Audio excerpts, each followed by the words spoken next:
Your water heater is one of the hardest working appliances in your home. It works all day, every day, to keep water hot for your entire home. Life without your water heater would be pretty cold.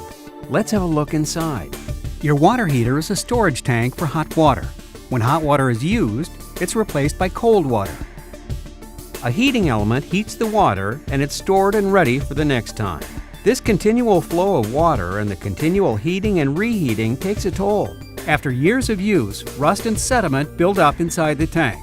Rust and sediment would normally corrode the metal lining of the water heater. However, your water heater has a built-in safety device called an anode rod, sometimes called a sacrificial anode rod. It corrodes, protecting the metal lining of your water heater. But eventually the anode rod dissolves. Loss of the anode rod means the inside of your water heater will begin to corrode, seriously reducing its life. How do you know if your water heater might be starting to break down? It gives off some obvious signs, which include the water heater isn't heating enough hot water. There's no hot water at all. Water drips or leaks on the floor around the water heater. Or you hear a crackling noise when it's heating. According to manufacturers, the average service life of a water heater is about 8 to 12 years.